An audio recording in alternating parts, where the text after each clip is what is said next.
Okay. We will be able to stream. You will be able to stream it, isn't it?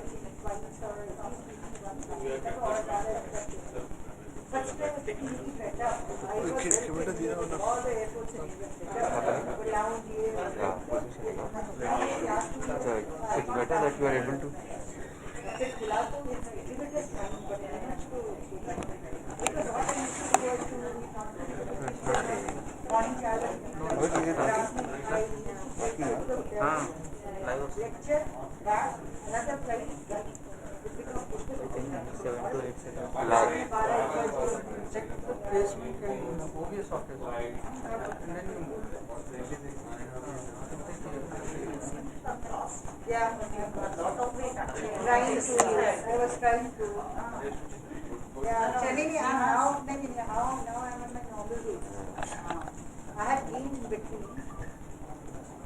So only that I'm not restricting or anything, I'm eating a healthy diet and eating it on time, which I wasn't doing. I was eating lunch and all that also. I actually had a fracture. I had a fracture because my spinal was just and then there was I did that, but nothing is happening. I was walking around थोड़ा दर्द था, I thought कि एक हफ्ते बाद दर्द कम नहीं हो रहा था, then I got MRI गए, उसमें कुछ नहीं था, MRI में कुछ कनेक्टेड है पीसी क्या मैं इसीलिए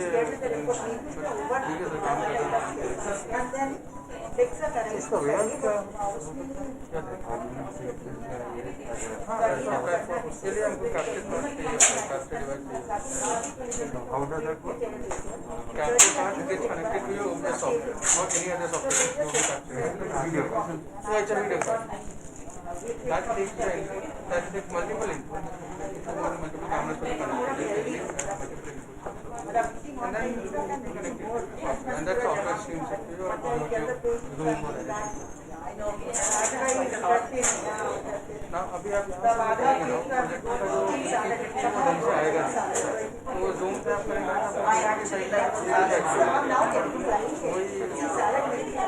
जनरल मतलब हर एक स्लाइड से नहीं हो सकता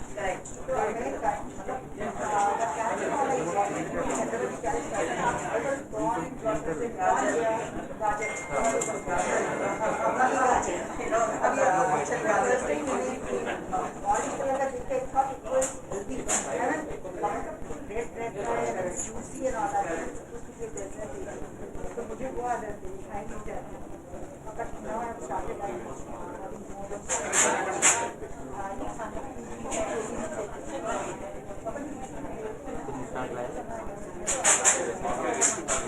चेक कर लेना स्टार्ट करेगा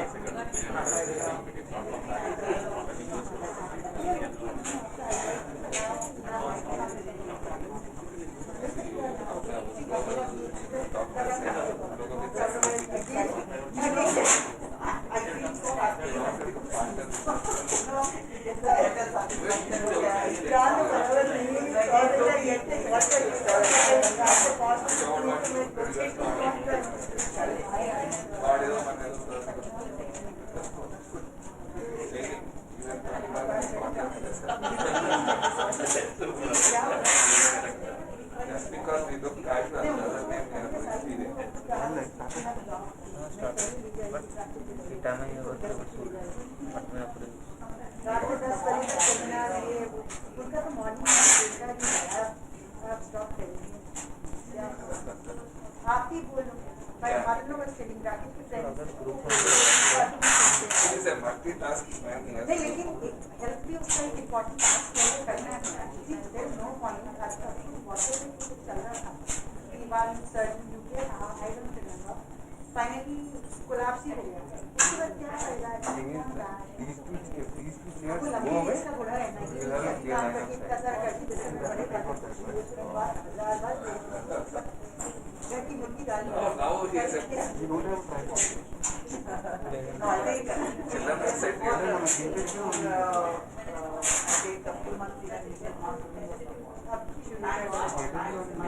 but coming here like what Dr. Sahan did. That is absolutely the line of sight until we finish this that's really I'm picking up that pick him up and then see what that is important actually Rama Naidu from Maharashtra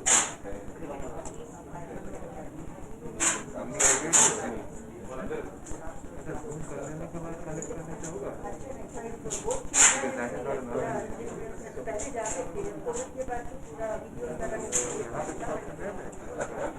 वो भी उनको खींच खींच के वहाँ वो कर रहे थे।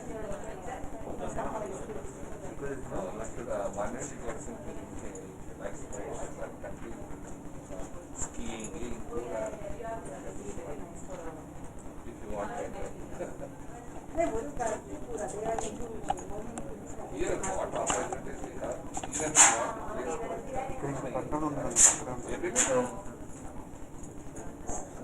even if you want to horse riding, if you want horse riding, there are horses. You want skiing, there is skiing.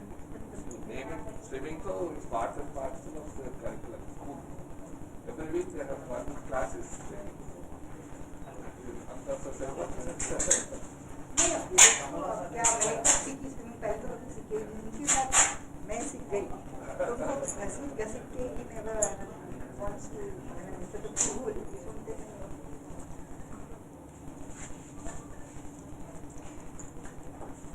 ये आने की गाना लेके आना है आपके स्पीकर तो आ रहे हैं ना हो रही है इसका एक दिन आपका आपका शो में ही आना चाहिए मैं बीच में तो नहीं That is taking a resolution of that camera. बीच में भी हुआ था I think you can change that. I went to Singapore.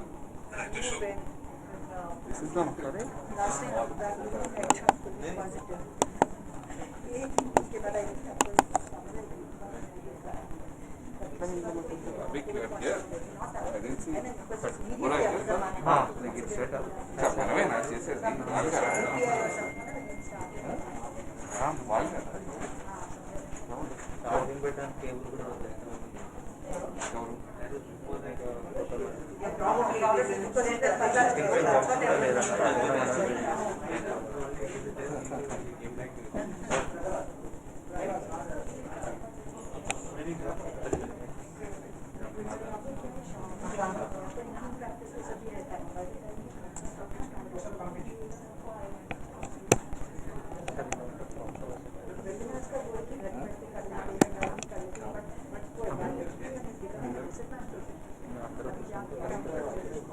इकडे పెడతాం వీడియో అది అంతే ఇక్కడ మైక్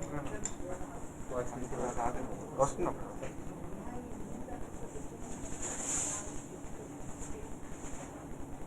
లైవ్ వెబ్ స్ట్రీమ్ అవుతుందా లైవ్ 3 minutes 3 minutes లో ఆటోమేటిక్గా లైవ్ ఇంకా పోస్ట్పోన్ చేయాలి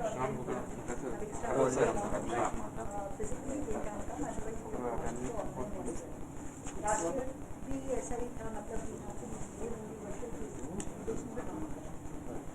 इस बार नेशनल एग्जाम का भी पेशेंट्स एंड ऑल लिमिटेड थे अदरवाइज वर्चुअल केसेस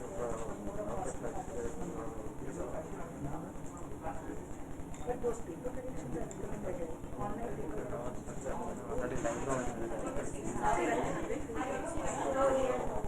पूरा स्कैन करके कंटेंट स्कैन कर लिया इतना सारा आपको आराम से पूरा आता मार्क्स स्टार्टिंग का आता and then 15 minutes each paper 15 minutes you will pay attention and see and then mark and then each 100 paper physical class and all that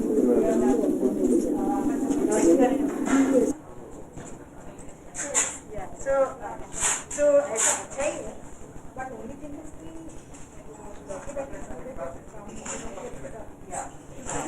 अगर 100 papers 1500 minutes को तो हो जाता है that is okay I think that Bangalore का भी exam was online but morning से 9 बजे तक शाम से 5 अभी चेन्नई का also that's on 7th but बहुत आता है because done all that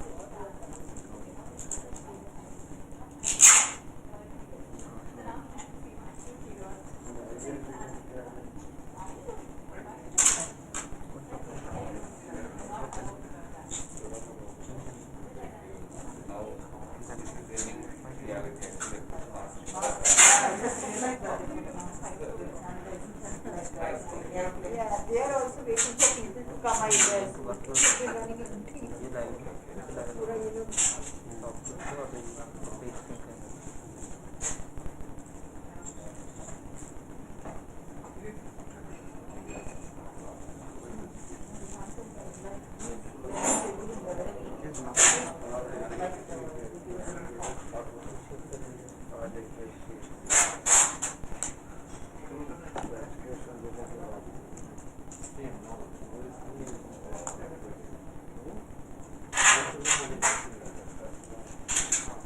Hello, sir.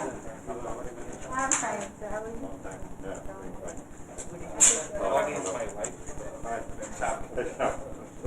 How are you? I think probably long term back. Very nice.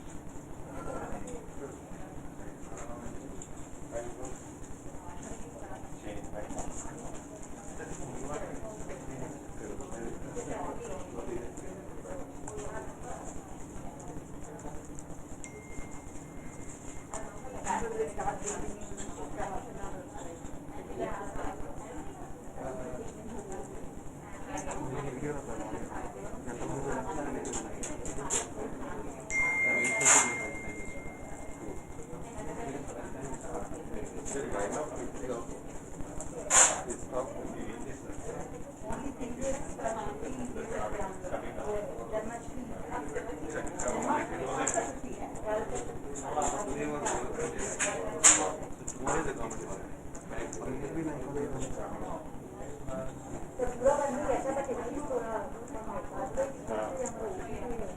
Very sharp, long time.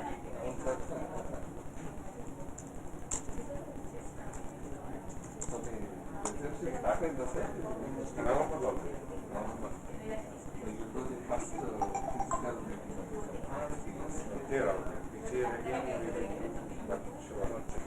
Maybe we will be doing some kind of hybrid. That is the plan. Today I just spoke to manager.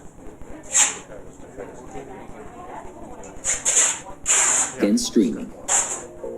Now that Depending on the situation, whether it is limited, easy and all, some that will be. Last time we do.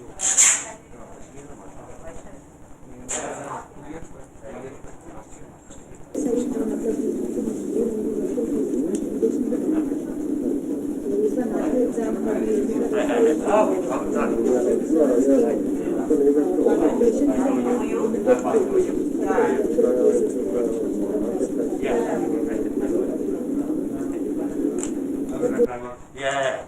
How are you? Yeah. I know it's always virtual. Yeah. How are you? We have two presidents. Endocrine Society president and your South Asian figure. Yeah. Let's take one snap. yeah, very nice. She's the official photographer today. अब क्या कर सकते हैं? Hello क्या आ रहा है, लेकिन अभी देखिए यहाँ पे जो है एक्सेलेंट कनेक्ट किया। आप जो कनेक्ट प्रीव्यू शो कर अभी going live, you are live. Live में क्या करने वाले हैं, यहाँ जो है गो लाइव में अभी देखेंगे कि जो है कनेक्ट स्ट्रीमिंग सॉफ्टवेयर करके आ रहा है। तो यहाँ पे अभी कनेक्ट कर रहा है, क्योंकि हमने यहाँ से जो है स्टार्ट लाइव, देखिए आप देख पा रहे हैं कि ये जो है ब्लू कलर का हो गया है। तो जैसे पे प्रीव्यू शो कर, ठीक, तो हम अपने चैनल पे चलते हैं। यहाँ से जो है लाइव जो है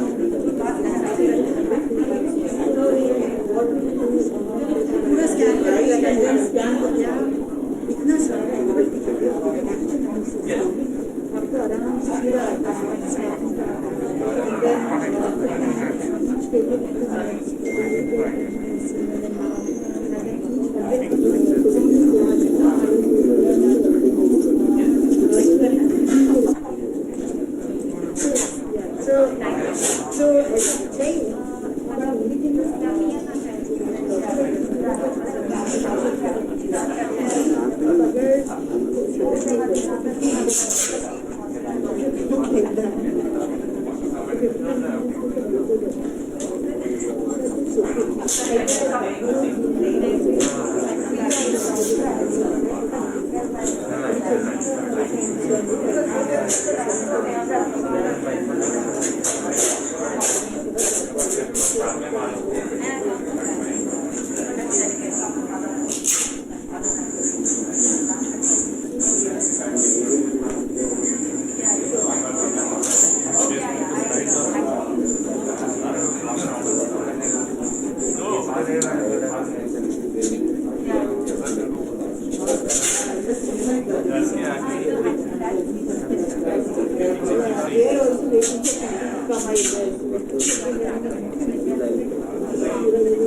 and streaming.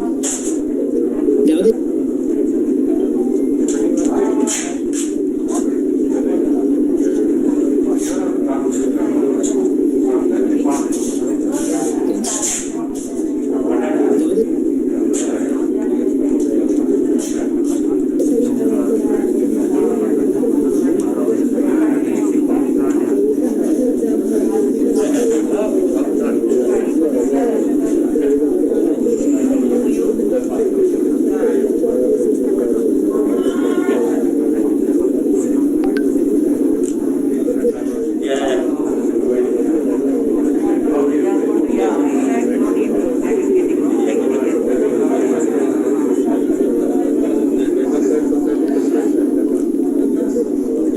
South Indian.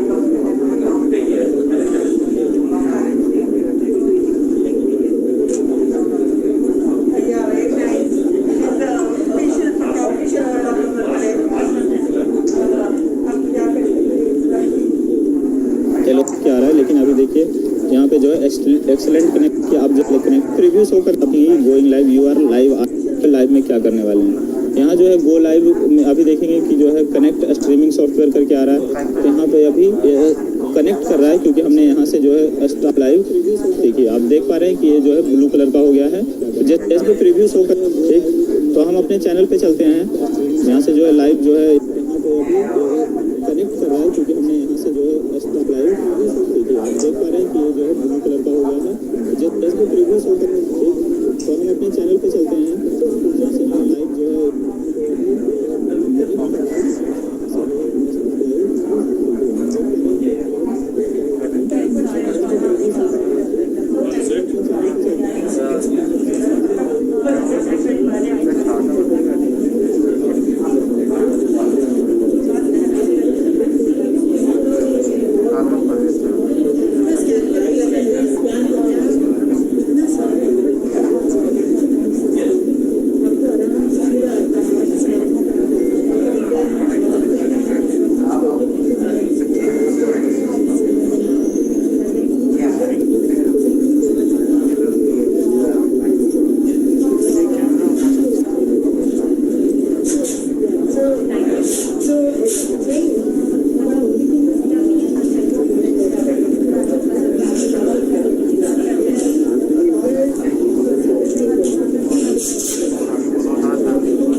This coming in as slides.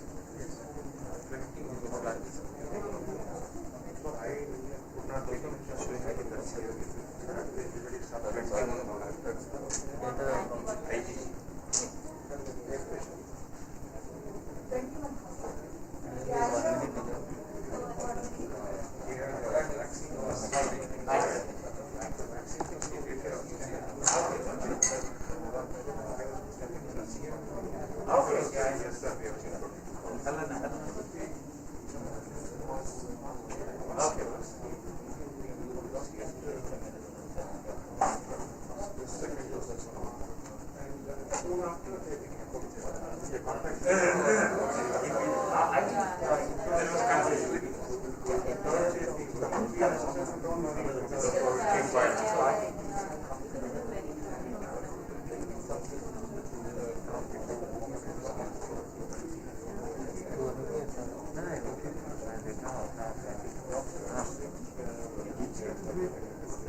Anybody registering Facebook? This is live in YouTube. Facebook also live. YouTube. YouTube live. Facebook, no? Like one account? No. We have given the link in the YouTube. Anybody joined? You can say start. Huh? Just why don't you put a message starting shortly in 5 minutes?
అది పాత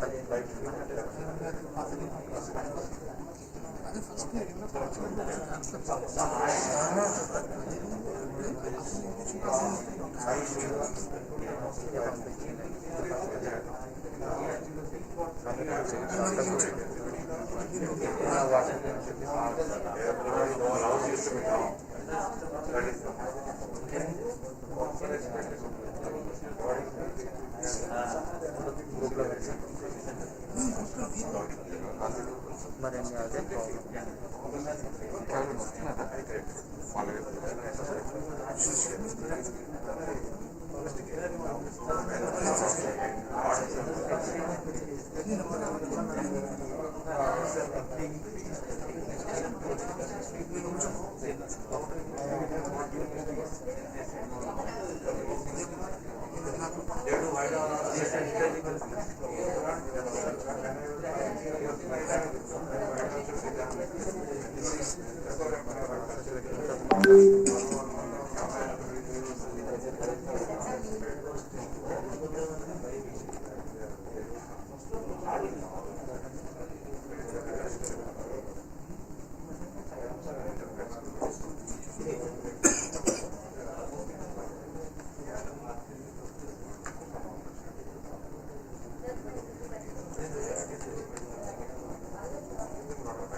ఎలా ఉన్నారు? Yeah, fine, thank you. Yeah, I know it's been a long time. Like after a long time, 1 year, finally. 2019 was our last year.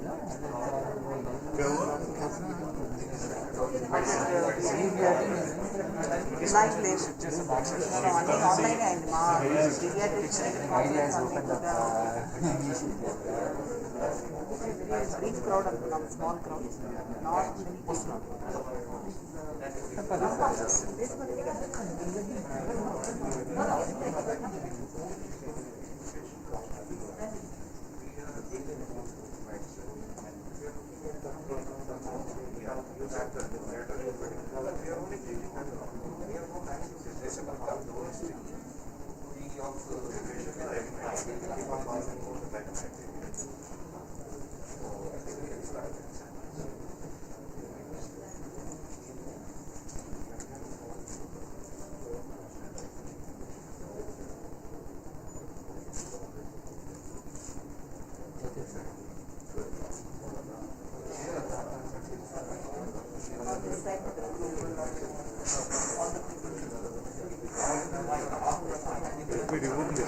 Yeah.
Just came home, he's like, I'm like, okay, I think he was the standby.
করে দেয়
Thank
you all for joining us this evening. I'm Dr. Kalyan Chakravarti. I'm a consultant.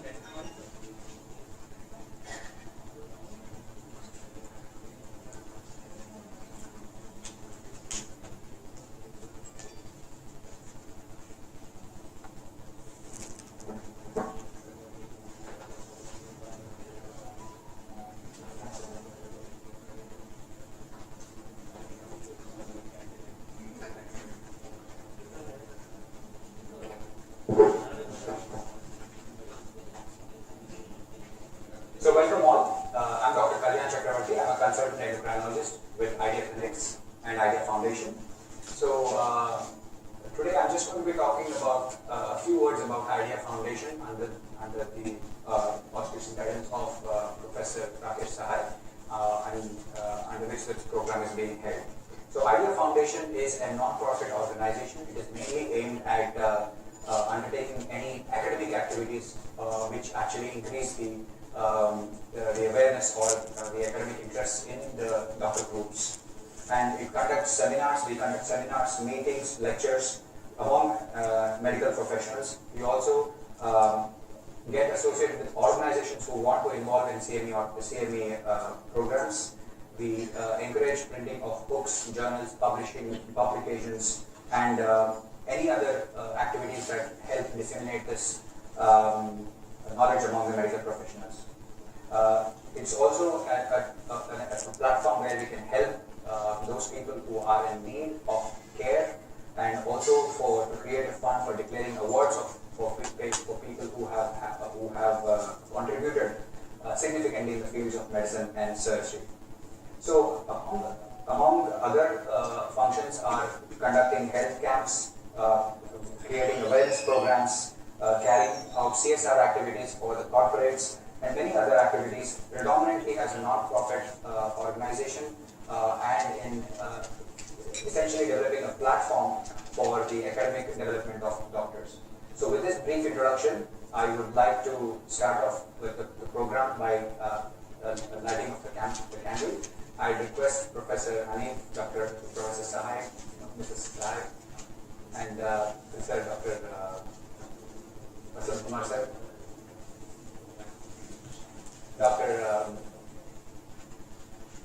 Dr. Sham, or Dr. Bhawan, please join.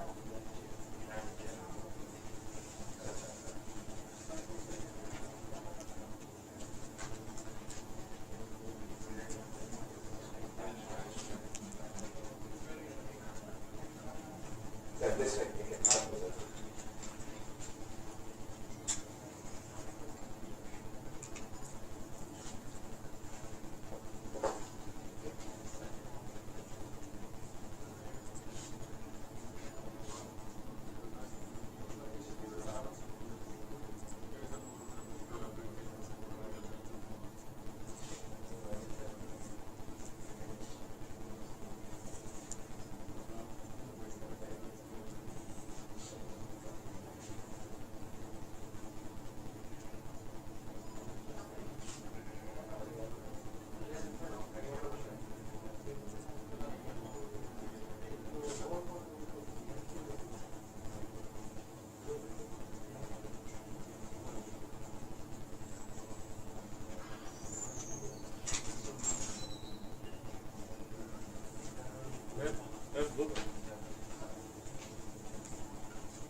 Thank you. Now I'd like to invite Dr. Rinda Agarwal, our colleague consultant endocrinologist, who will take this program further.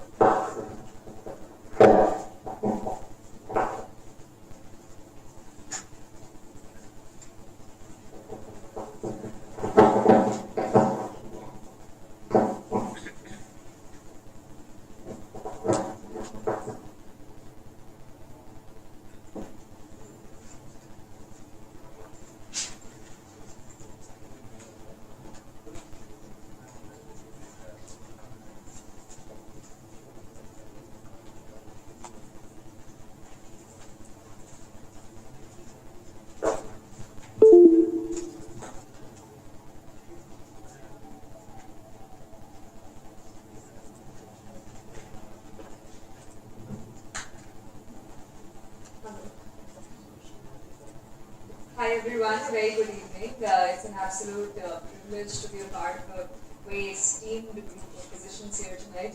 So I'm Dr. Rinda. Thank you for the introduction, Dr. Kalyan. I am also a consultant endocrinologist at IDEA Clinics. I will, without further ado, I think I'll go on with the evening program here. So I'll introduce our chairpersons for the evening today. So we have Dr. Vasant Kumar, who is a senior consultant physician and diabetologist, currently affiliated with the Apollo Health City Hyderabad and Apollo Sugar Clinics. He is currently the president-elect of the RSSDI and the chairman of the scientific committee for the RSSDI conference for 2021. Sir has been very actively involved with the activities of the Association of Physicians of India, where he has been the chairman of the Hyderabad chapter of API and is also currently the managing trustee of the API Hyderabad Trust. He was the joint organizing secretary of APICON 2004 in Hyderabad. And then he was also the organizing secretary of the RSSDI annual conference in 2008, in 2016, which was held in Hyderabad. He's a very active Rotarian and is also the president of the Dear Diabetes Academy and also the Day Society, which takes care of the children with type 1 diabetes. Welcome, sir. Welcome to the evening today. Then we have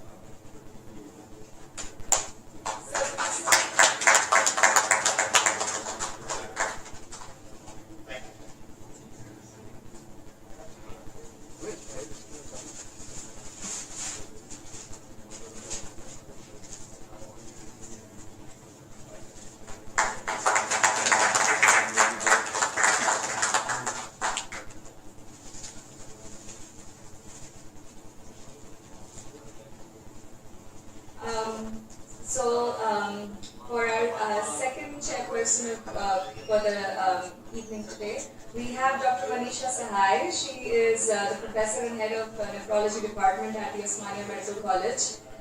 She is the vice president of the Indian Society of Nephrology, editor-in-chief of Indian Journal of Transplantation. Ma'am is a member of many esteemed professional societies. She is also the chairman for the South Asia Regional Board and has many achievements, including 13 gold medals to her credit. Ma'am has been cited widely in publications, in total about 154 publications in various national and international journals. She's been invited at multiple national and international societies for guest lectures. Ma'am started actually the cadaver kidney transplant and organ donation program in the government sector in Telangana state. So welcome, ma'am. Absolute pleasure to have you here.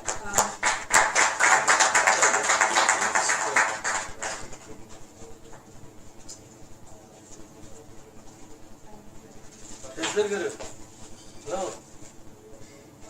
I'll now invite Dr. Rakesh Sahai to carry the evening forward.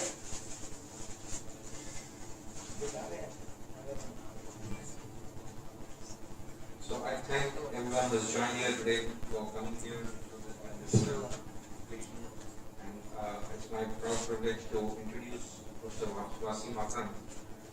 Wasim Hani.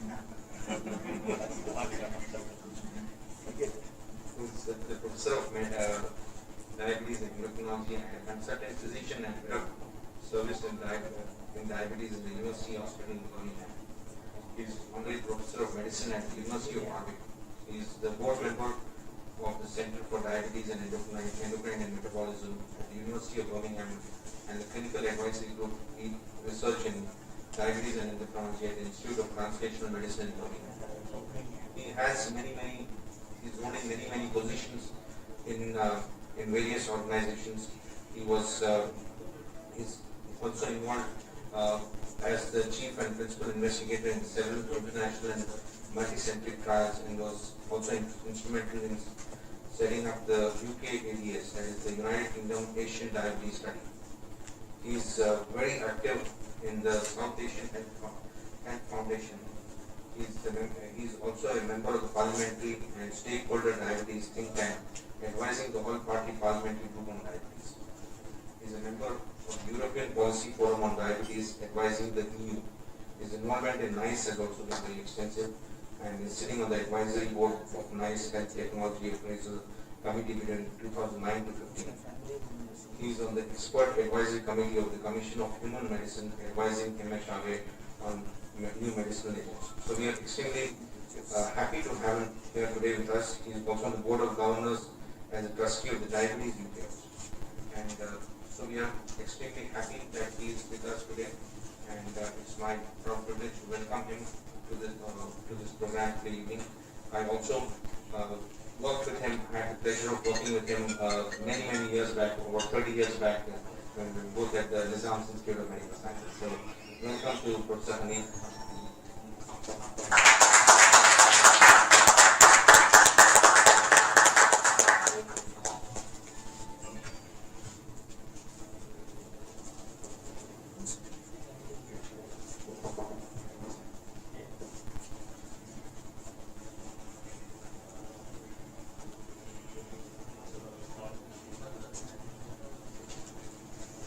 Good evening, friends.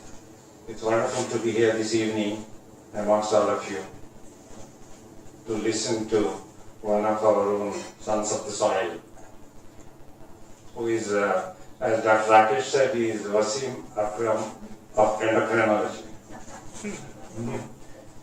So Dr. Hanif is one amongst us, but he has grown to such greater heights being in the United Kingdom, has been doing some wonderful work in the field of medicine and endocrinology.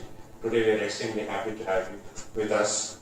So it's our privilege to listen to you again. We are used to be listening to some of your very lucid talks, even in the past, in some of the menstrual conferences in India, as well as in the IDEA. So I must thank IDEA Clinics, Dr. Rakesh, Dr. Shah, for giving us this opportunity. Before I ask the learned speaker to take over, I request Dr. Manisha to add a few words. So thank you. It's my proud privilege to share this podium with Dr. Wasim Hanif. So thank you very much, sir. And I'm very excited about the topic. First thing, excited because we are meeting in person. We are fed up of webinars. I think everybody agrees with that. And it's after so many months that we are meeting here. So despite the sparse attendance, I hope other people will also join. And I believe this program is being telecasted as well. So everybody will benefit from his lecture. And regarding the topic is very interesting. We have been reading about diabetic nephropathy, and we knew that there was nothing much we were able to do till a few years ago. And now we have so many new drugs on the horizon, and I'm sure Dr. Hanif would enlighten us about the proper use of those drugs. So over to you, Dr. Hanif, and as I said again, thanks. It's my proud privilege to be sharing the podium with Dr. Hanif and Dr. Wasim. Thank you very much.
Thanks,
sir.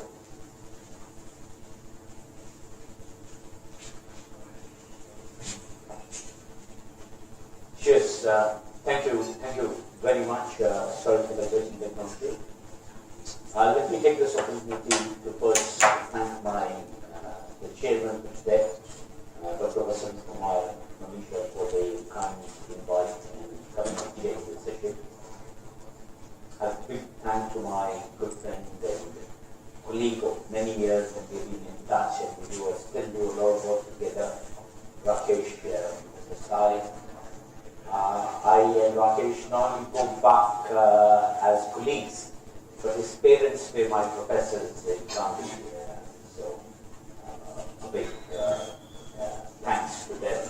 I think why I am here today is because of his parents who were excellent teachers, and I'm very grateful to them. And please give my namaste to them. And of course, Shyam is here as well, and Shyam and I worked together in the UK. I was trying to hold him back from going back to India. We were offered him a consultant job, but he had this passion, and he has done some fantastic work here, and I'm really, really proud of his achievements in Hyderabad, where he's brought in some of the work that we've been doing in UK to Hyderabad. So it's great to find a high quality endocrine and diabetes clinics working in Hyderabad. So well done, Shyam, and we are very proud of you. And hopefully we can continue this collaboration together. So coming to the topic of today, the way I thought I'd probably do it is because this is something I've been quite passionate about, diabetes disease. So when I joined the University Hospital of Birmingham, which is one of the largest foundation trusts in the UK, University Hospital Birmingham is one of the centers that does the largest number of solid organ transplants in Europe. And it has, there's a big renal transplant, so renal replacement there. So we've got a big population of renal replacement as well as renal transplant. But as far as a new consultant, I actually met two people who are extremely eminent nephrologists globally now. One is Professor Savage, Caroline Savage, and the other one is Professor Cochrane, Professor Harper. And we talked about what we are going to do in terms of our patients with diabetic nephropathy. Because we managing the diabetes, they were managing the kidney disease, and there was nothing going on. So we set up what we call a renal MDT, a diabetes renal MDT clinic. And the whole idea was to develop a pathway in which we could manage their diabetes as well as renal disease. So there were two elements or three elements. The first was to identify patients early on when they develop diabetic nephropathy, as we call it then, and have a pathway by which we could manage them. The second element of the clinic was to identify patients in which they could have something else other than diabetes caused by kidney disease. And third element was to prepare them for dialysis or renal replacement.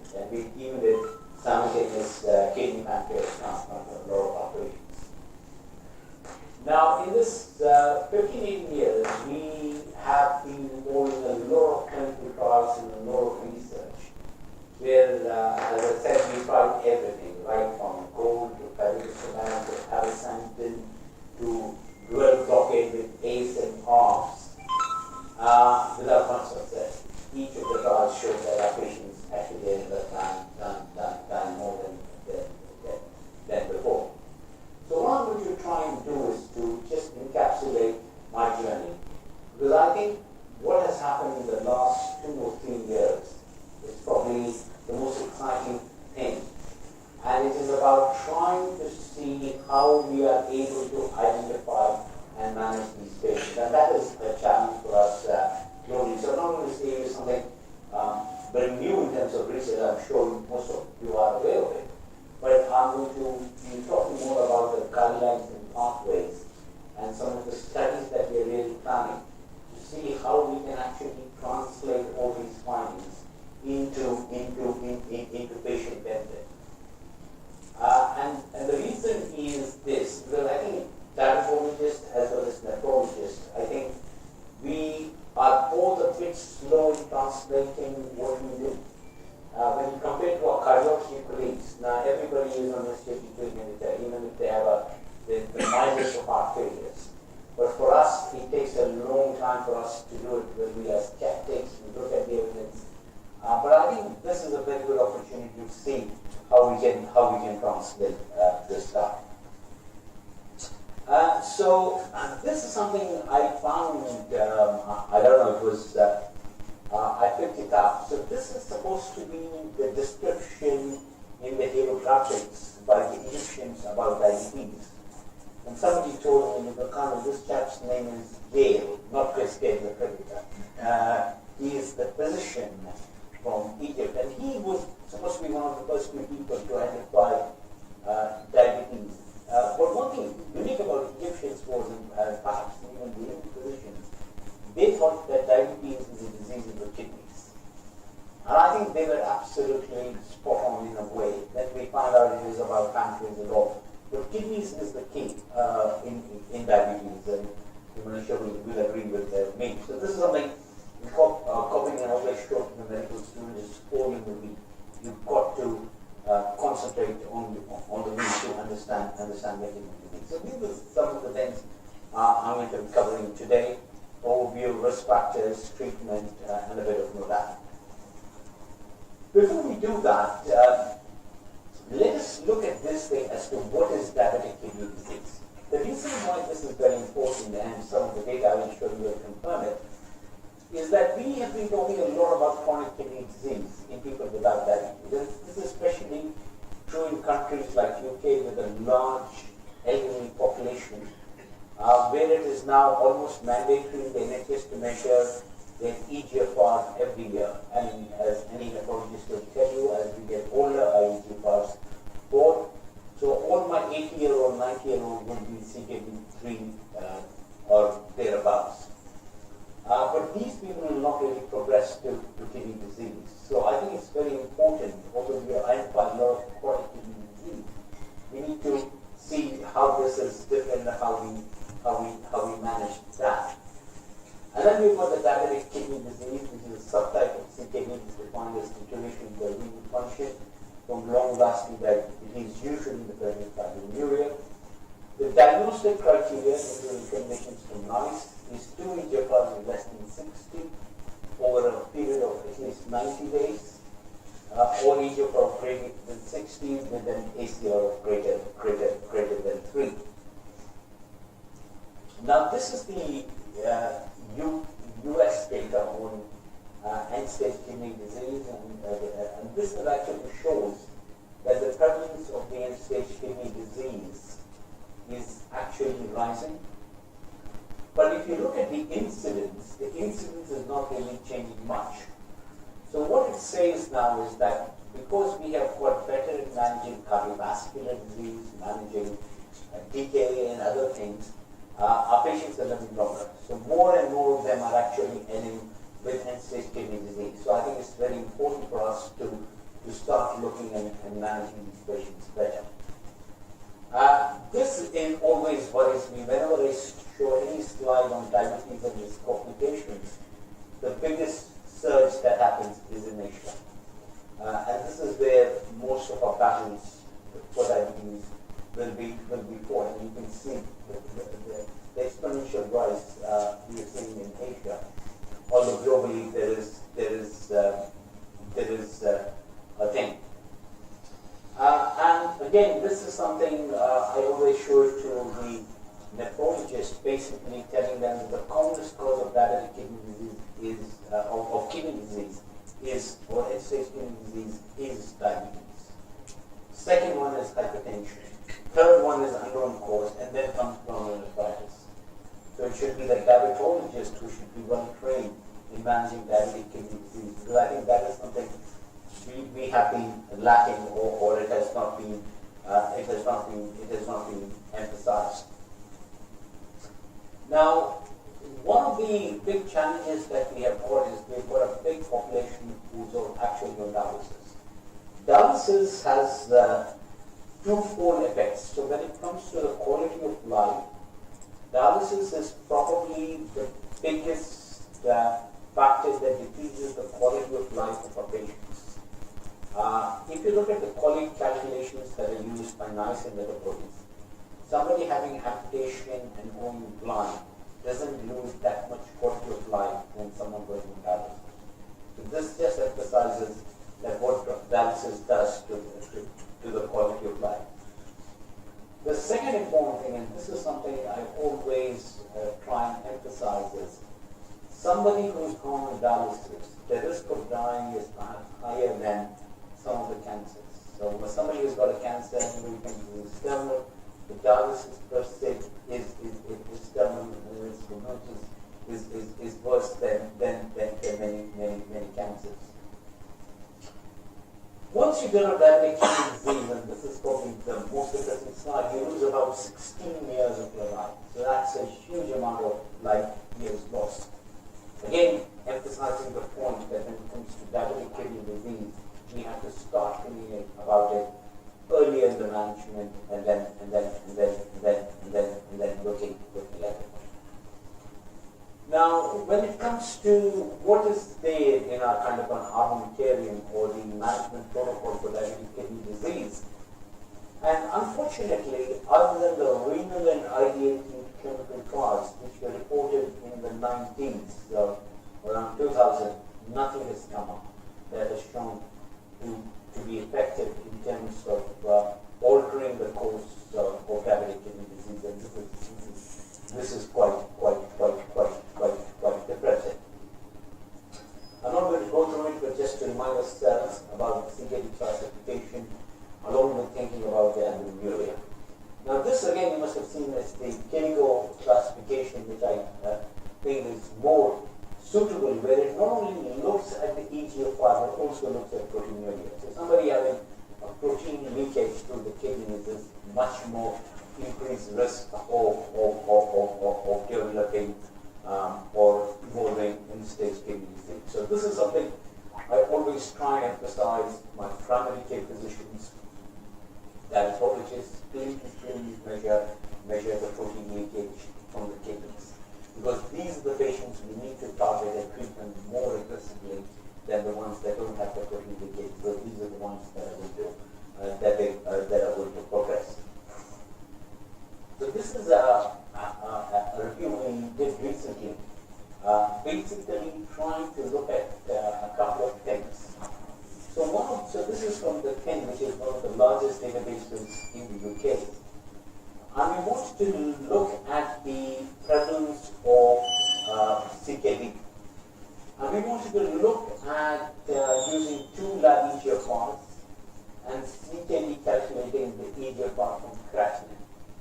And what we found was between 2005 to 2009, there was an exponential increase in the patients who have been classified as CKD in the UK. Now, when we look at this data very closely, what we find is that if we look at CKD 4 or 5, or even CKD 3B, there's not really much difference. And most of this CKD3 is being diagnosed in elderly group of patients, so in which they have a low EGFR, but their protein leakage is is a natural decline in the EGFR or the GFR you get, which is picked up by the MDRD. But what is more depressing is, if we all know that the ACR testing can actually detect the signs of DKD before significant nephron loss is occurred, and this is something that is known. But if you look at the measurement, and I'll be showing this data, the measurement of EGFR and albuminuria. So this is the NICE guidelines in which the EGFR should be measured along with the proteinuria. Now people are actually measuring the EGFR very well because it's very easy to measure. And these are the annual care processes, which means that every patient with diabetes in the UK has to have all these things measured: HbA1c, blood pressure, cholesterol, creatinine, urinary ACR, portal surveillance, BMI, smoking history, and digital retinal screening. And what we find is, among the care processes, the lowest one is the urinary ACR, in which when everything is free, the patient is going in.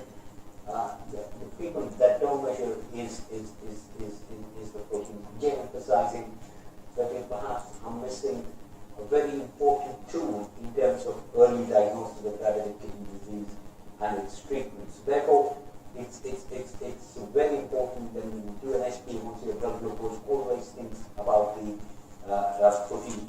protein leakage. So this is the recommendation which I think is quite good in terms of the pathway for ACR testing to identify DKD. It basically says annual assessments of persons with type 2 diabetes, send urine for PCR rather than PCR. You can choose either one is fine. You do a urine deficit, and if it is positive for blood or white blood cell count, you can consider UTI. Renal pathology, treat refers necessarily repeat DKD screening when appropriate. No proteinuria, repeat screening for DKD in no more than 12 months. And if it's negative, or positive for protein only, then you can set for ACR. ACR is less than 3. You measure it on a yearly basis between 3 and 70. Then you arrange for an early morning, ensure that the BP is not very high. Less than 150, then repeat ACR in 3 months, and ACR is greater than 70, then you think about proteinuria. So it's not only about measuring the ACR, but having a pathway in which you can see how you manage these patients. I'm not going to go into detail, but this is a slide I always show to medical students to emphasize the point that when it comes to diabetic kidney disease, the time-lag period from the onset of diabetes till you develop end-stage kidney disease is about 20-25 years. So if any of our patients develop end-stage kidney disease, it is the failure of the whole healthcare system, because we have maybe 25 years in preventing end-stage kidney disease, and we somehow we're not able to do it. Therefore, again, the early identification becomes very important. Now, when we talk about renal disease in type 2 diabetes, we somehow tend to concentrate on end-stage kidney disease, and resecting end-stage kidney disease and renal replacement has huge consequences both in terms of mortality, morbidity, and financial distance for our patients. But fortunately, the progression from non-nephropathy to microalbuminuria occurs in only about 2% of our patients. From microalbuminuria to albuminuria, another 2.8% of macroalbuminuria to elevated plasma creatinine in 2.3. And if you look at the overall patients from non-nephropathy to one say renal replacement, is just 0.1%. It is very low, but still the number is high. But what is very important is to look at the other end, and this is why I say that diabetes is actually a disease of the kidneys, is as your kidneys get damaged, your risk of dying from cardiovascular disease actually tends to increase exponentially. So it's nearly 20-fold higher if you're on renal replacement than in somebody with no nephropathy. So if you've got no nephropathy now, with all the treatments, your risk of dying is only about 10 or 20% increase if you look at the new data from Ravi Sattar and the others. It's almost same as the normal population. But once you have a damaged kidney, it increases by 24. So it's not only about kidney disease, it's also about cardiovascular disease. I think we all know about what is diabetic kidney disease. So we know that it all starts with hyperfiltration, which can happen in type 1 diabetes and type 2 diabetes, especially if there is obesity. More glucose is delivered to the nephron, it hyperfiltrates. If anything, the EGFR or GFR actually goes up. It causes increased blood pressure, kidney response with hypertrophy of the epithelium, leading to glomerulosclerosis. But what has been even more important is to really try and understand what happens to the afferent and the efferent arterioles, and this was where the real challenge of managing diabetic kidney disease and the failure of so many treatments really comes across. So you've got hyperglycemia, you've got glomerular hypertension. But what is very important is to look at this real structure and to really understand what happens. So we've got the afferent arteriole, we've got the efferent arteriole, we've got the normal filtration pressures going through the ascending limb of the family along the proximal tubule. If a patient develops diabetes and is not on any treatment for control of diabetes and hypertension, this leads to the dilation of the afferent arteriole and constriction of the efferent arteriole, and this happens to protect the kidneys. This leads to hypertrophy of the glomerulus, causing renal release and vasodilation. Now, in terms of the current treatments that we have for more than 2 decades, was RAS inhibition, which acts on the efferent arteriole and it reverses the constriction, so it causes the dilatation of the efferent arteriole, in a way protecting the kidneys on one side. What the SGLT2 inhibitors have started doing is they causes the dilatation of the afferent arteriole is reversed, so they cause the constriction of the afferent arteriole. So on both sides you get almost normalization, both in terms of afferent arterioles and efferent arterioles. And this is something which was fascinating, and this leads to the glomerular feedback with SGLT2 inhibitors restoring the TGF. This was all very exciting. This was all scary, and I remember having this conversation when we were planning the previous trial about oral therapy. But one of my concerns was that we had hearing for all these agents. We had hearing for reboxetine, avacentin, pirfenidone, Seroxide, Alaskirin. Alaskirin was something that was promoted very heavily by Hans Pauling, who was really passionate about it. He wanted to blockade with ACE, ARBs, and Alaskirin. We found increased mortality. So there was a lot of skepticism in the hope that whether this is going to work or not work. We've talked about renal impairment and cardiovascular disease and its increased risk. So the only treatment that was found to be effective in terms of decreasing the risk of cardiovascular events or renal disease was the STENO study, in which you have a multiple interventions from blood pressure to cholesterol to diabetes to high speeds, and that showed a reduction in terms of nephropathy by 61%. But other than that, there was nothing happening. We also had what we call the legacy effect of diabetes. So this was from the advanced study, and the advanced study, although did not reach its primary endpoint in terms of decreasing the macrovascular complications, when it comes to microvascular complications, there was a significant reduction in end-stage kidney disease. So we know that by managing the HbA1c, tightening these group of patients, who were on proteinuria, there was hope.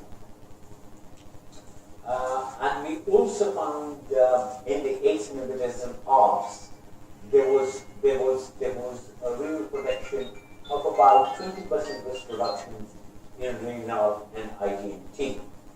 Now, with these in the background, and then there was this whole blower of using ACE and ARBs together, so we had stopped using it unless in patients who have got a great amount of proteinuria, despite all interventions. Only in this group of patients we tend to use it. So this in the background we had the Credence study. So this was a significant study with an SGLT2 inhibitors, because this was one of the first studies in which the primary focus was on the renal disease rather than the cardiovascular disease with an SGLT2 inhibitor. Study design, you are all aware of it. It was a kidney trial, which was very exciting. It was not a cardiovascular trial. Inclusion criteria was people with diabetes, all of them had diabetes, eGFR 30 to 90, safe with proteinuria, and had to be on ACE. So we were one of the first, one of the centers who were part of the Credence study, I'm sure a lot of centers were there in India as well. And one of the first things I noticed in my patients who were on the Credence study, I could identify the ones who were on canagliflozin because their proteinuria was coming down significantly. It never happened to any of the clinical trials. So we were very excited about them. These were typical patients that you see, mean age of 63 years, 97% had hypertension, half of them had cardiovascular disease. Coming to my practice with our patients, I was happy all those patients included all Asians, but nearly 20% of them were Asian heritage, significant distribution, much better than the previous trials. Nearly 99% were on RAS inhibitors, 7% were statins, general limits of glucocorticoid treatment. And the primary endpoint was end-stage kidney disease, diabetes, and renal death, and cardiovascular death. The interesting thing that I was seeing was the separation of the drugs happening in 12 months. And you could see these differences emerging. About 10% reduction, P extremely significant, and you can see what I always like in trials and mention the numbers 345 to 245 showing increased numbers. And similarly, when it came to end-stage kidney disease, doubling oxygen and renal death, again showing significant reductions of about 33%. And similarly, when it came to end-stage kidney disease, there was a 32% reduction. And dialysis taking on from renal death, again 28% reduction. So this is just a summary plot to just give an idea. So right from the primary composite outcome, the WCU tracking, ESK, EOR, SN15, dialysis, renal death, cardiovascular death, all of them showing positive findings. And again, the concerns around fractures and amputations was not seen with canagliflozin in these really high group of patients. So all in all, it was a significant trial, which for the first time showed that a diabetes drug that was used to manage diabetes was showing a significant impact in terms of managing kidney disease. And what really got us excited was the numbers being increased. So the numbers being increased was the primary outcome was 22, end-stage kidney disease was 28, end-stage kidney disease on its own was 43. So these are very, very tiny numbers. Just to give you a perspective, for statins, the numbers are around 35, 40, cardiovascular death.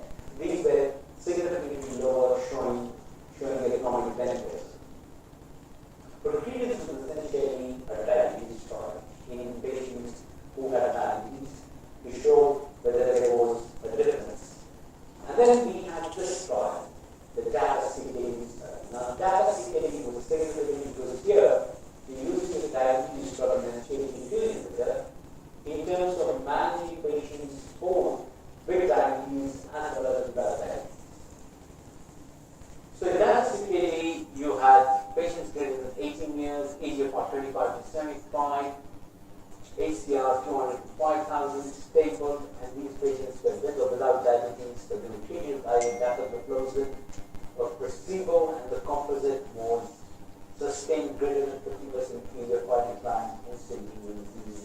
cardiovascular death with a lot of secondary endpoints. Again, medical baseline history, you can see nearly 99% on ACE or heart blockade, and nearly 65% on statins. Nearly 2/3 of the patients had type 2 diabetes, others did not have it. And you could see those with diabetes was nearly a split of 2/3 to 1/3.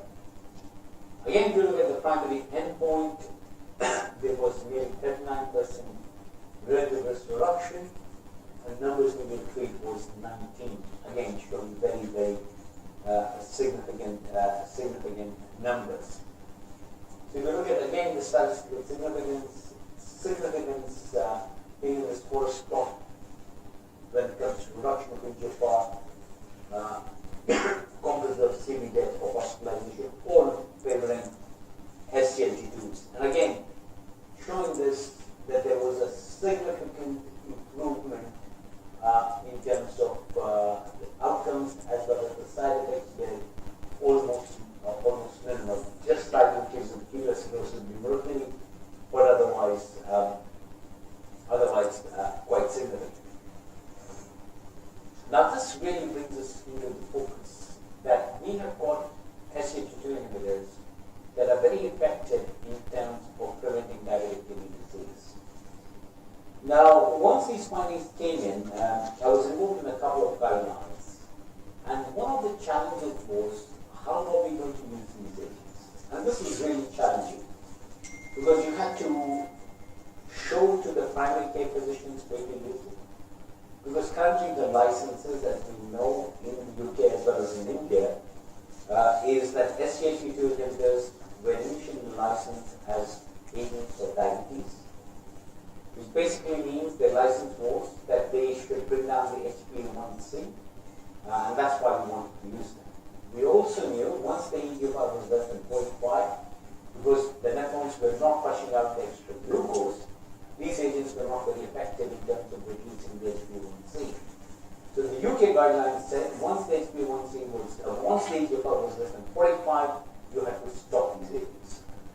Now we have these two clinical trials which actually were showing that in the eGFR from 45 to 30 or even low up to 20, in EMPA-REG, which is EMPA-KIDNEY, which is not published yet, these agents are effective. So one of our major issues was that how are we going to use it? Where are we going to start it? When are we going to stop it? And what is the indication for using it? And this was quite challenging, and I'll come to that as to how to address this. This is even compounded by the fact that we know that once the eGFR falls to less than 30, our therapeutic choices in the management of diabetes, not diabetic kidney disease, diabetes in patients with DKD becomes very limited. Metformin we cannot use because of lactic acidosis, eGFR of 30. Sulfonylureas, again, we have stopped using it because of the increased risk of hypoglycemia. Pioglitazone can be used, but the problem with pioglitazone is because it's pill overload. You can never differentiate between heart failure and chronic kidney disease. We are left with insulin, which again is the last thing somebody wants who's got chronic kidney disease going on dialysis. GLP-1 analogs can be used, but they cause a lot of nausea, especially once the eGFR falls to less than 30.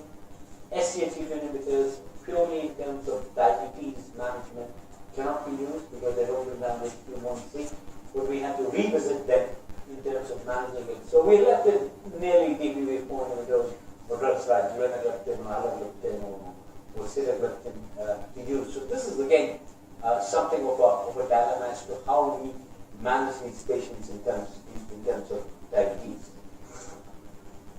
So when it comes to metformin, I think one of the best guidelines I found on metformin are from NICE. And what NICE clearly says is that if your eGFR is less than 30, stop metformin and use with caution between 30 to 45. The risk of lactic acidosis with metformin is extremely low. We need to know that. And once the eGFR is about 30, 49, because Americans used to not use it, is very low. If O increases once the eGFR is less than 30.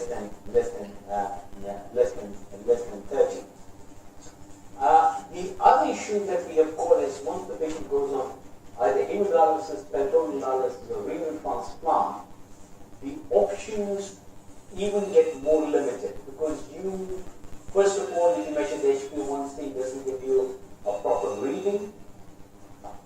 Secondly, the insulin half-life tends to change on the dialysis and the non-dialysis days.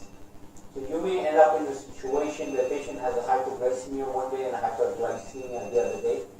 So we have started using more of the medium-acting insulins like Insertard or Jubilee rather than Lantus or even Lantus or Dex because they have got much bigger life in the body.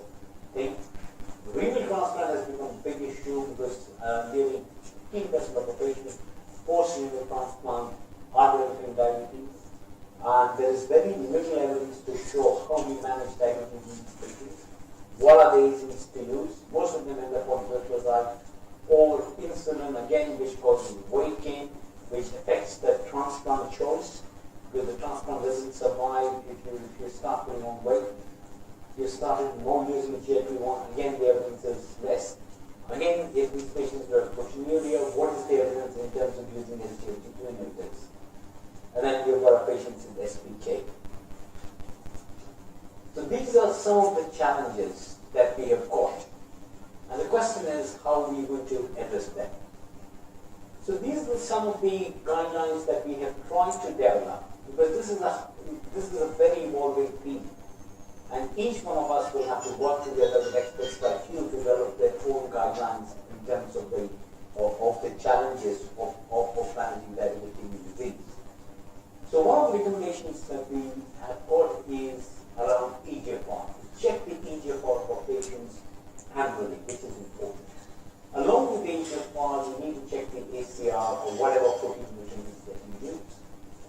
The target blood pressure is 130/80 or 125/75, using ACE and ARBs as first-line treatment, targeting the HbA1c of about 7%, use of statins, and considering aspirin for secondary or primary prevention. And then going down, if the eGFR is greater than 60 or 45, if it's less than 30, considering referring to nephrologist. And if the ACR is greater than 100, again considering a nephrology referral, and then putting the patients on maximum tolerable dose. So this was our general guidelines, but this is now changed in terms of the current evidence that is available, and this actually starts talking about using SGLT2 inhibitors for two reasons. One is when it comes to the management of diabetes. So you've got to look at the patient and decide, are you using for management of diabetes or management of diabetic kidney disease? For management of diabetes, you can use it up to an eGFR of 45 and then consider stopping it. But if the patient has got proteinuria or elevated ACR, then you have to continue using it and going up to an eGFR of 30 or even up to an eGFR of 20. And this is something which is very important, because you are moving away from pure diabetes management to the management of diabetic kidney disease. And this is quite transitional. So this is our canagliflozin, and it can be applied to the others. If you say it's for reduction in hyperglycemia, reduction in major adverse renal events. So we have talked about MACE, now we are talking about NAIR, and reduction in MACE.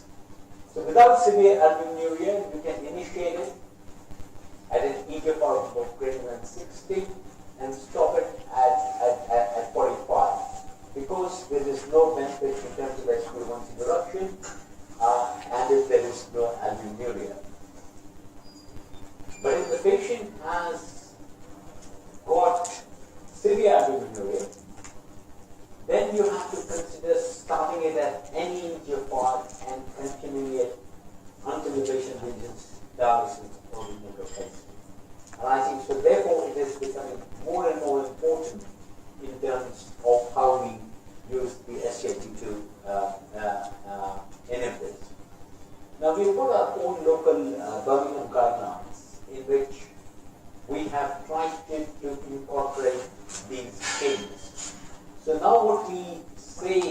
terms of diabetes management is that once we've used metformin, we go to the second agents.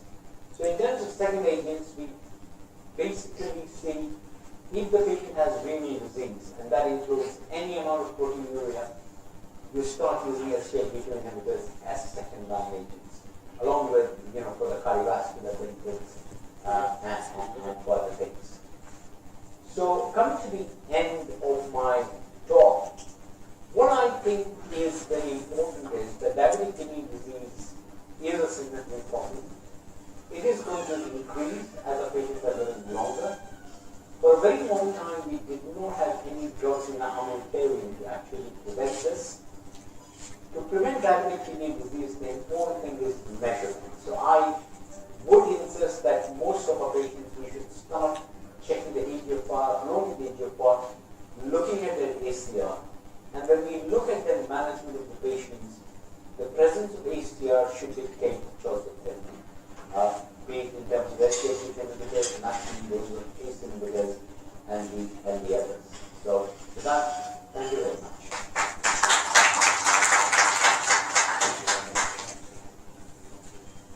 It was wonderful listening to you. You have taken the whole scenario of diabetic kidney disease. Right from the prevention and early detection and of course the management.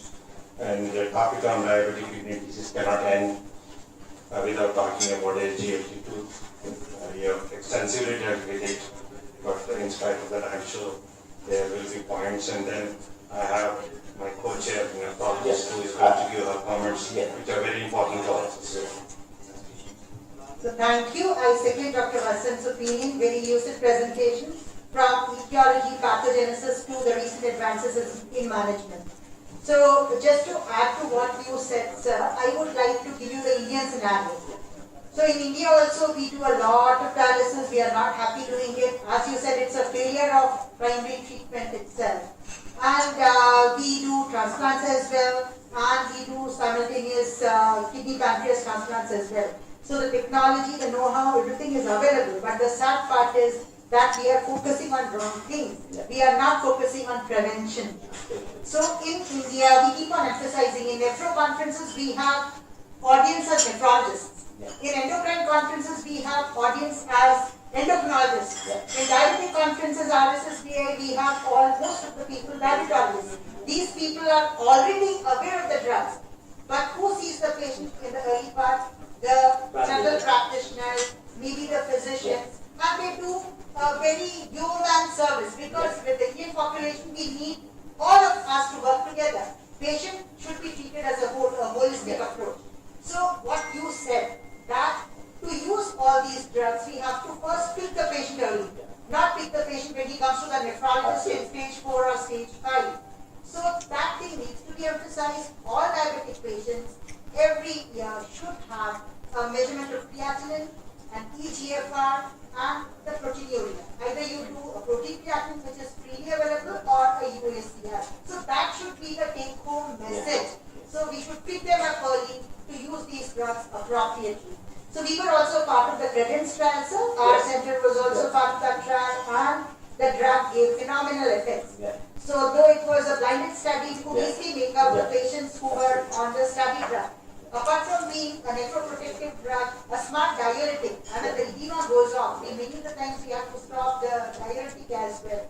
So these drugs are very important tools in the armamentarium for treatment for diabetes, apart from the RAS blockade, and now we have other drugs as well. But SGLT2, I would like to call it the molecule of the decade for all of us. So with that, I would like to open the topic for discussion. So any questions from the floor to Dr. Hani? Please, you are welcome to get up and ask those questions. Good evening, Dr. Hani. It's a good presentation. I just want to add one question. Dr. Jayatharnish, you are a diabetic patient, non-hypertensive. At what level of eGFR do we start ACE inhibitor as a primary level prevention? I think that's a good question. I think if you look at the NICE guidelines, I remember this very good adage which one of my professors, Professor Tony Bond, who I trained in, and the work in used to say, he used to, I think most people with diabetes, type 2 diabetes, are going to become hypertensive at some point. Now the targets that NICE gives us is around 114.90 or 114.80 as the target when we start using ACE inhibitors in all people with diabetes, irrespective whether they have kidney disease or they don't have kidney disease. And this is essentially to protect the heart as well as the kidneys. But if they develop any amount of proteinuria, any amount of even microalbuminuria, I would be careful to use ACE inhibitors and ARBs. In my practice, I usually did use something like Losartan at a small dose of 50 milligrams to try and look at the proteinuria, but you can use ACE inhibitors and go to the big dose. So I think any increase in blood pressure or any proteinuria would point me towards using ACE or ARB. So just to add to that, sir, in India, the dosage of ACE and ARBs needs to be up-titrated, and we should use the maximally tolerated dose, if not the maximally recommended dose. So people are scared of hyperkalemia, which should not be there. Yeah. Now we have so many trial stats, there are studies can be continued in advanced CKD as well, provided you are able to take care of the hyperkalemia. So I think that also is an important part, at least in our countries. No, absolutely. I think it's the same thing in the UK. When I stopped using Ramipril, the only reason for that is it was almost impossible to titrate it to 10 milligrams, which is the best one. We started with 1.25 and most patients with around 2.5. One thing about hyperkalemia, and I'm sure you recommend as a nephrologist, all my nephrologist colleagues tell me if I'm used to it. First of all, hyperkalemia, if the sample is ran for a very long time, they will develop hyperkalemia. Secondly, in patients with chronic kidney disease, anything above 6 doesn't excite me. Because one of the things once we finish our clinic, we get about 10 calls from the labs. So now we have said anything above 6 doesn't excite me. So this is something we have to be aware of. Because sometimes hyperkalemia somehow drives agents not to use it now, but newer agents which can be used for hyperkalemia. But I think getting them to the top dose of ACE. Now the other thing which I have noticed about ACE inhibitors, especially this happened during the pandemic, during the COVID time, is that once the patient develops AKI or develops sick day rules, they stop the ACE inhibitor and they never restart it again. Now one of the things that I always tell all my patients is that if you're on ACE inhibitor, you certainly with SGLT2, if you develop diarrhea, vomiting, are admitted to the hospital, develop some kind of an AKI, pause the agents, don't stop it, pause it. And once you recover it, go back on it, because that is going to save the life of the patients, both in terms of cardiovascular and renal. Dr. Wasim, I wanted some clarification from both of you about use of metformin in diabetic kidney disease, especially in relation to Indian population. Indian population, as you know, the low BMIs, young diabetics, and more of insulin deficiency. So my concern is when if I have to use metformin in some of these DKD patients whose GFRs may not be too low, but even if it's say around 50, the concerns are the high dose tolerance rate, so should I use a smaller dose of metformin or stop it, or would insulin be a better choice? Yeah, I think that's a great question, and I wish we had the evidence to really answer that. But generally, I think if the BMI is less than 25, if you're going to use metformin, because some of these patients are BMI 23, I would probably not use metformin more than 500, especially if the eGFR is less than 0.5. Because beyond that, there is very little effect in terms of HbA1c, but more effect in terms of increasing the complications and stuff like that. So I would hoping to give about 45 and stop there. I'm not sure what you think. So, sir, as you presented the guidelines, we feel comfortable using metformin up to 30, but 30 to 45 conscious. Like the doses go down and all that. So that and lactic acidosis metformin. We have yet to see a case of lactic acidosis with metformin, and whatever is called. So metformin seems to be a good drug, but as Sir said, we have to take the precautions and use it. Then the second drug we are adding now, and I think most of us are, is SGLT2 inhibitors. They are being added. Only thing, some questions what we get, as you already highlighted, the sick days. So the drug gets a bad name if we don't use it properly. So we should know when to use it and also know when not to use it. So those things you highlighted. One thing what people generally do is they start the patient on SGLT2 inhibitor, and when the GFR goes down below 30, they stop it. So the guideline doesn't say that. It says when you are starting the GFR above 30, as you said, after more trials, FRBP goes down to 20 years. So if you put the patient on that and the GFR goes down, as it will, because it decreases after starting these drugs, we need to continue. And as you said, till they go on dialysis or till the patient becomes azotable. So we continue that drug. I think the one of the questions that I normally get very often in reviews is, you see, when you start inhibitors and we take it up more than 20%, the general accumulation is stop aging because you're thinking about renal disease. People generally ask when you start an SGLT2 test, you get a fall into about 20%. Should we stop the aging? The answer is no. Because SGLT2 test per se won't cause any kidney complications. There was a subgroup analysis from Credence that showed in patients who about by more than 30 or 40%, these patients do badly. But that's a very small group of patients. And with SGLT2, at least in my practice, and those are not seeing those kinds of drops. So with SGLT2 inhibitors, drop in GFR, please don't stop the aging. Sir, in one of your slides about DAPA-CKD, you mentioned that side effects, kidney-related side effects are 7.5%. What are those side effects, sir? I think most of these, the effects that they seem to get, because in clinical trials you pick up all kinds of things, so things like UTIs, hyperkalemia, and all that. So it was more of that, but it wasn't anything that would really worry me. And overall severe side effects are 25%, it is mentioned. I think again, you see in terms of the clinical trials, most of the serious side effects would include almost anything that would happen to the patients. So these are very vulnerable group of patients.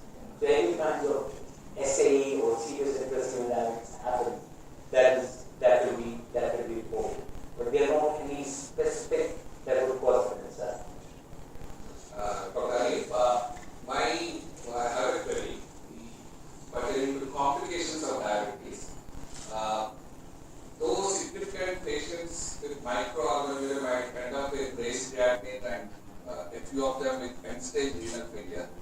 Are there any predictors? Not everyone with microalbuminuria would end up with significant kidney disease. How do we judge?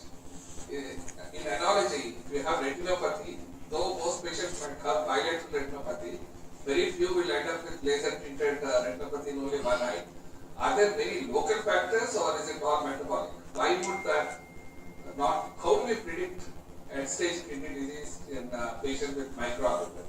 I think that's a fantastic question. And I think this is probably one of the biggest challenges. So a lot of research, as you're aware, is going into what we call precision medicine now, which basically is trying. So you see, when we talk about type 2 diabetes, we talk about the whole group of patients. But we know that some of our patients don't develop any complications when we develop diabetes at a later stage in life. They don't develop any complications and they are patients are obese. There was this Swedish paper that looked at classification. There was another paper from Dr. Mohan, again looking at how we classify type 2 diabetes. Now when it comes to complications, especially microvascular complications, it's very difficult for us to look and classify the group of patients that will go on and develop these complications. Now, one of the only things that has been shown by a number of studies is the serial measurement actually helps us. single microalbuminuria will get signed. But if you keep on measuring every year, if the microalbuminuria is increasing, so if you have got 100 patients with microalbuminuria, a third will become normal albuminuric, a third will remain microalbuminuric, and the third will progress. So it's to identify those group of patients in whom the albuminuria actually progresses. And these are the group of patients that we want to treat aggressively. Now, one of the challenges that we have got in India, because I work with various parts of the country, is in the UK, when you have got somebody with diabetes, that patient is tried to his GP because they have got access to free health care. So they are called every year by the GP to have the test. If they don't come, GP harasses them because the GP doesn't get paid if this patient doesn't have the test. So we have got a cohort of the patients that are monitored very closely in the family care. The challenge we have got here is, in a large group of patients, they access health care through different centers at different point of time. So they may go to a cardiologist and have their albumin content measured, and then they may go to a diabetologist, then they may go to a nephrologist. And therefore this is probably one of the challenges that we have to really look into at a policy level, where we have got some kind of data sharing among various labs and various other places with electronic records that actually starts linking this medical data. I think we are due to have the India UK healthcare conferences where I think one of the speakers last year and again this year is he heads the Ayushman Bharat. And one of the things that they've been talking about is big data. So with big data basically means either through biometric or Aadhaar card or something where your medical records get linked, so that the people are able to go with their records to various people and to share them, especially post-pandemic. We need those kinds of things. But without that, it becomes quite challenging. And this I would be great to hear from you all as well, how you feel about that. So you have understood the Indian system pretty nicely, sir, probably because you have worked here. So that's the major challenge. I mean, there is no hierarchy. The patient doesn't move from a GP to a maybe physician, or the physician should be at the core center and they should refer. But in India, the policy is anything, some weight pain, the patient rushes to the cardiologist. And as you very rightly mentioned, ECG, 2T, everything is done. But sometimes the urine protein or creatinine is missing. Because with super specialization, there comes a tubular vision. So we should look at the patient as a whole. And this somehow does not happen. I'm not saying cardiologists, it happens with all the specialties. So in fact, like some of the patients present with vomiting in advanced stages of renal failure, urine output may be good. They go to the cardiologist, endoscopy, all scopies are done. But creatinine is missing sometimes. So same thing, I mean, as you said, it should be through the proper system. Otherwise, it's very difficult. And big data, people are trying to do it now in India. And many of the EMRs are being developed, but it's again in bits and pieces. It should be at the national level, and the data entry should be mandated and should be linked with the payment. Otherwise, I mean, that is the only thing which works in India. I think it's the same thing everywhere. Because the only way the data collection improved in the UK was when it was linked to the payment. If you don't have the data, you're not going to get paid. And that's where GPs started engaging more with the patient. Because without the payment, it's not going to be there. And this is probably one of the biggest challenges we face as diabetologists, nephrologists, is when it comes to the prevention arm. Because the prevention arm requires the lowest investment, has got the greatest return, greatest benefit for the patient, but the incentive is not there. So people want to do SPK and they want to do kidney transplants because that's supposed to be very interventional. But that doesn't get the buck for the money. Because till then it's too late for the patient. It might benefit that individual patient, but for a maximum number of patients, it is the prevention element of it which is going to be very important. So one doubt, coming to the same question, that only some people go into complications, even with good treatment, good management of diabetes and all. In my practice, I have seen this runs in families only. Three sisters, all the three sisters going, and the third sister was predicting, no, my elder sister has now died and I am also going to die in this only, I don't want to take this. I feel, is there anything, is it related to food? Is it related to phosphorus or uric acid? People who are red meat eaters only go early, or those who drink more milk only go into this. So I think that's a good question. So there was a very interesting study done by one of my colleagues called Professor Steve Bain. He was in Taekwondo. So this was called the 50-year study. So basically he looked at all patients with type 1 diabetes who had lived for more than 50 years with type 1 diabetes. And then he went around the country collecting the data from them and to find out who were the ones, looking at all kinds of things. Looking at the risk of rapid kidney disease and whether they're surviving and stuff like that.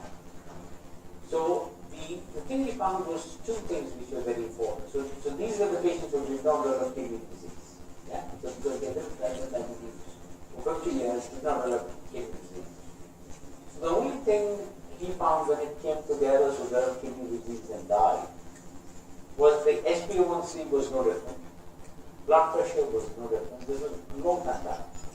The usage of drugs was no different. The only thing that was different was HDL. HDL was higher in these group of patients.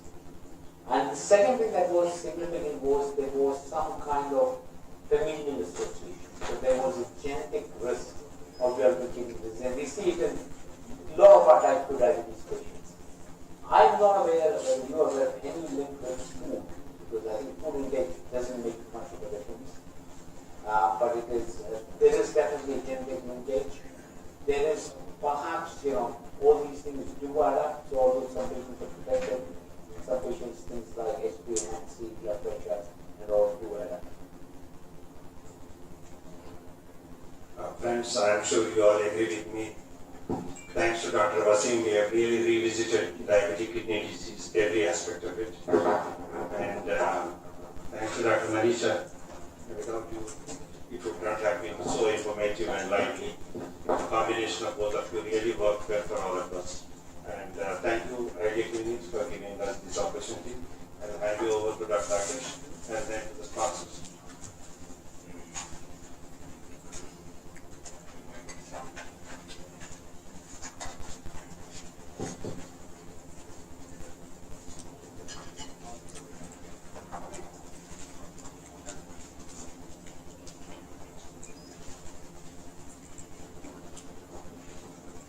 Yeah, we were fortunate to have some of the best minds. I think before concluding, I think there is one video and Johnny wants to talk about big data and something. Let's find out something. While we wait for that, I always wanted to know from Wasim, what is that one quality? Because quite a few of us went to the UK. We were like ordinary. What is that one quality that has really made you be what you are and why we struggle to survive? I really wanted to know.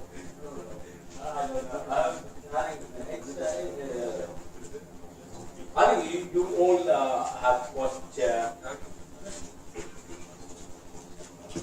I think one of the important things which I think is important of us is that I think I have always felt if you want to do in medicine, I think you need a certain amount of passion.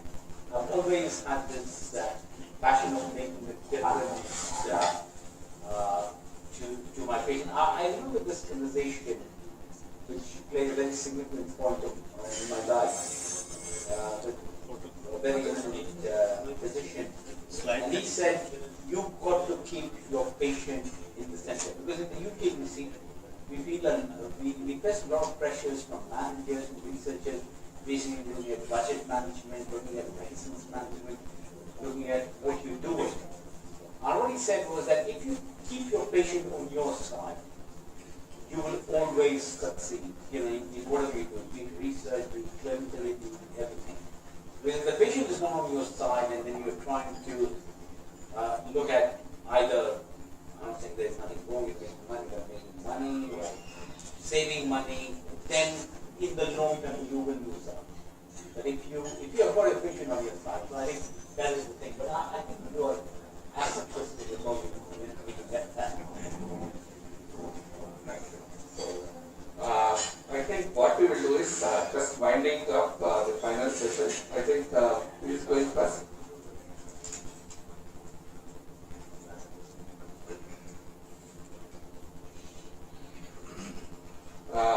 Yeah, we are also looking at collecting data. One of the things in India is because it's a private healthcare, there's always a lot of stakeholders. And what we have seen of late is there are multiple stakeholders. See, what I feel is passionately, patients and doctors should be at the center of healthcare. As last decade with technology, there is disruption, which is good, but it is upsetting the balance of healthcare. A lot of piecemeal stakeholders are coming in, the pharma industry, the diagnostic technology. I think it's not a healthy environment.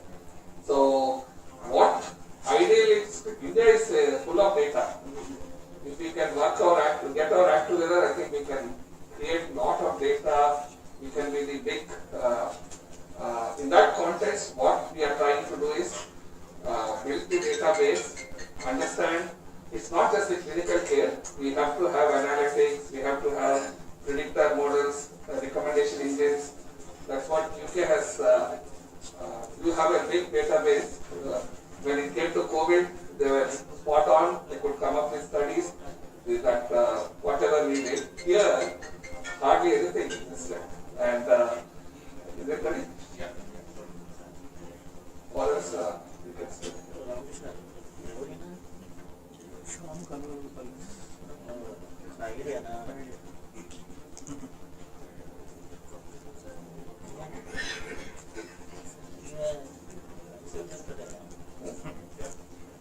Yeah, 4.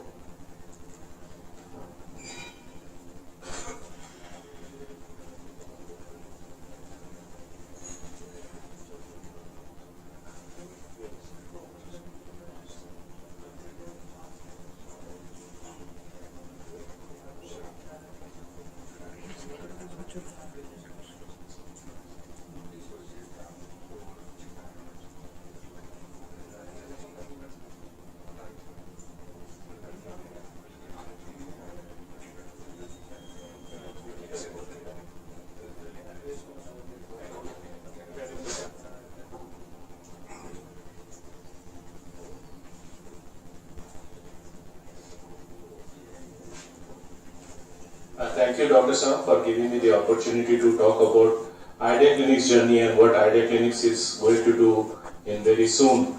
So I'm Joydeep, I'm the business head for Idea Clinics. I'll just take you to the journey, what we are planning to do and what we are already doing.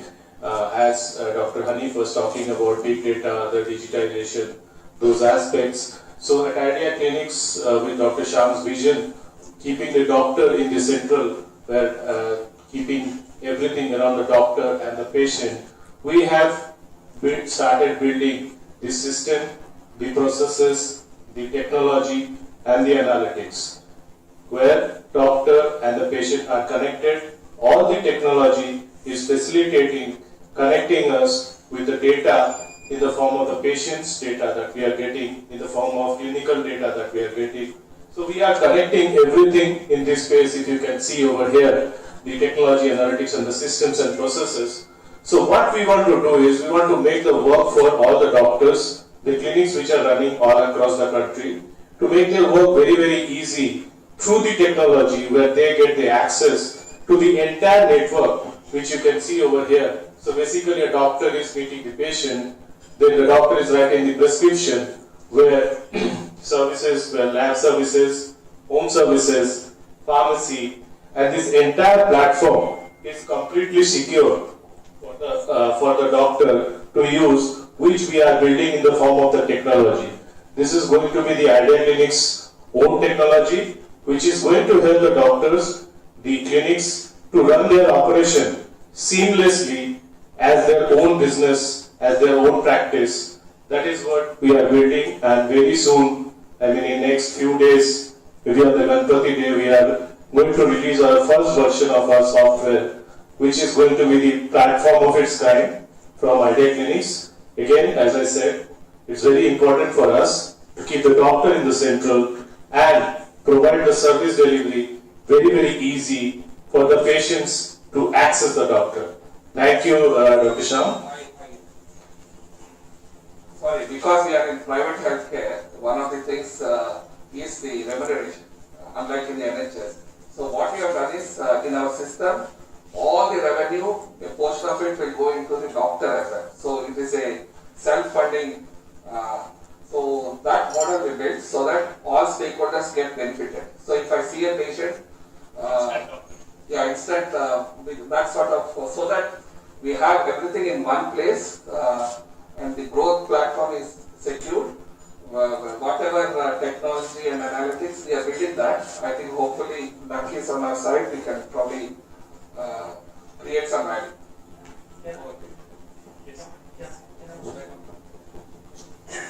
Thank you very much. I think that was now one of the things, and it is might be worth considering with you all, is there is a lot of funding that is available from MRC Welcome in terms of grants.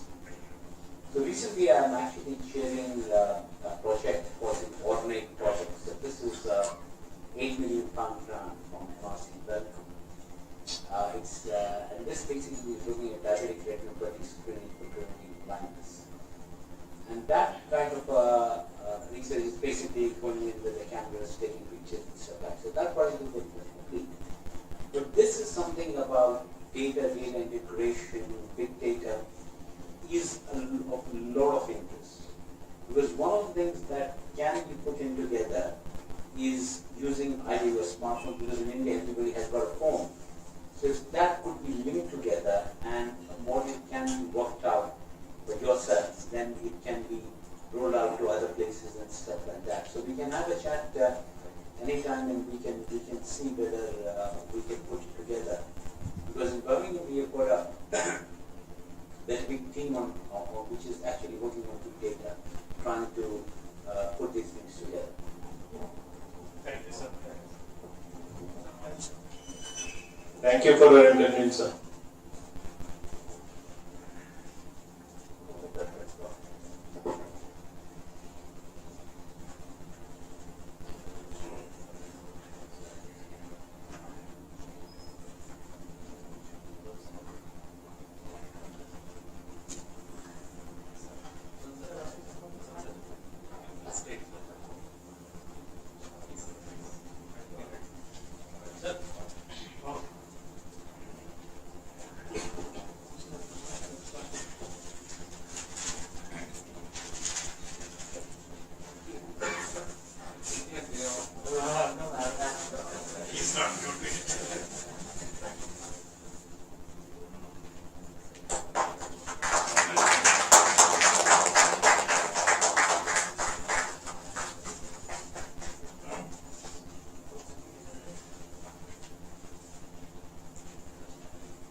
Especially they have an arm called price second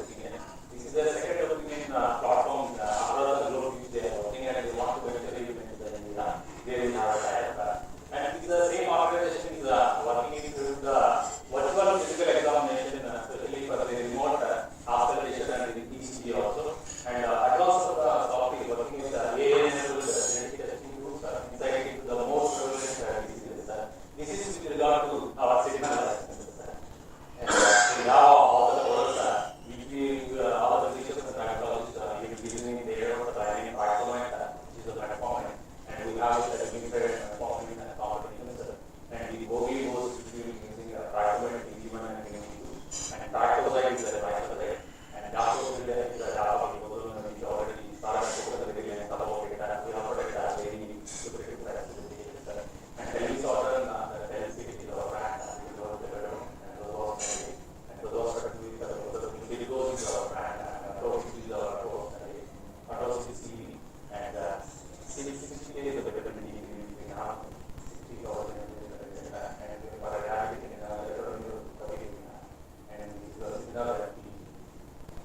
Thank you. Typically, we know the exports and we know the specialist towards our dealer. We need your blessings and we are very fancy. The last 2 decades I have been calling from more days, Vasant Rakesh all the mothers, and I need help. Thank you. Thank you for the